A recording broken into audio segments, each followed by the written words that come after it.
What do you know? Samoa Joe has been in cahoots with the devil this entire time. And I actually really like this.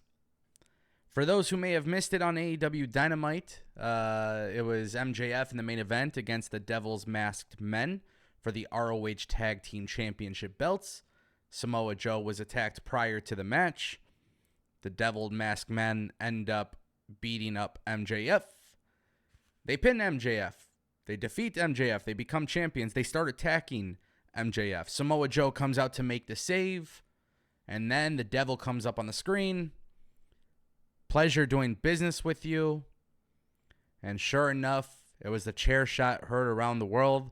Samoa Joe beat the shit out of MJF. Now listen, I have actually been a pretty big fan of this storyline.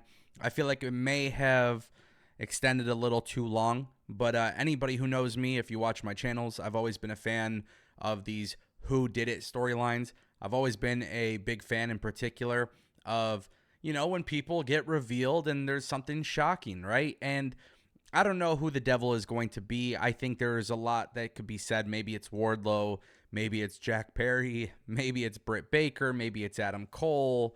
Obviously, I do believe the Kingdom is involved to a certain extent. But I'm at the stage with this particular storyline where, for the most part, I've enjoyed it. Yeah, it might have some flaws. And, of course, I'm always curious and intrigued to see how the reveal is because you got to be careful. Sometimes the reveals could be really bad. And we've seen that in history, with wrestling companies doing these types of storylines. We saw the Aces and Eights reveal wasn't that great. We saw the Retribution reveal wasn't necessarily that great either. But I do like these types of storylines. I was a big fan of Retribution.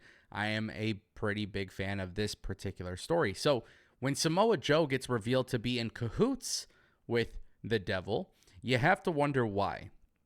Especially considering the fact that Samoa Joe is the one who is going to be obviously competing at World's End with the World Heavyweight Championship belt.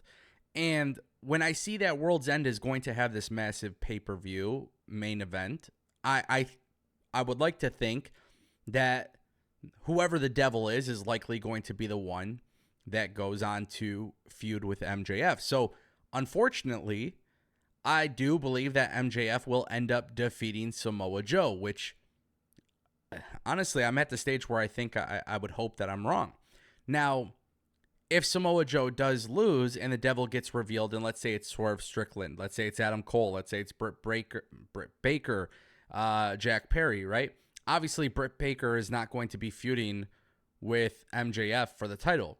But if it's Swerve, if it's Cole, if it's anybody like that, obviously they would be. So then you kind of have to question, why would Samoa Joe do business with this particular person? And I'm hoping after this storyline concludes, they actually do offer an explanation as to why. And that is where things could get really interesting. Now, for me personally, seeing Samoa Joe working with the devil pretty much rules out MJF being the devil, right? With Matt Taven and Mike Bennett, I do believe that they are the masked men who won the ROH tag titles, which makes a lot of sense, right? Now, the real question for me is, will AEW reveal all of these masked men? Because at this point, we have seen time and time again every week that there are several of them, maybe even too many of them. So is this going to be a faction? Like, what exactly is their plan here? It could be a really, really crazy storyline after the reveal. Now, I will tell you, AEW has to be very carefully. They have to plan this very carefully because if it's Adam Cole, if it's Swerve, right, we have to figure out why Samoa Joe is working with them. I think the answer is pretty obvious. He's probably working with them because he wants a chance to win the world championship. But then why would the devil do that, right? Maybe the devil guarantees himself a championship match after the fact. I don't know. But there's a lot of questions that should be asked with this particular storyline.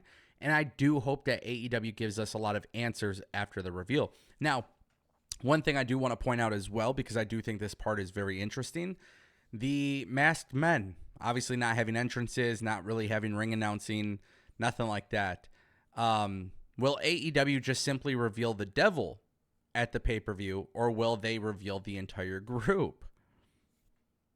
That's something I really want to find out. But nonetheless, I'm excited about this. I'm curious to see where it goes, and should be fun.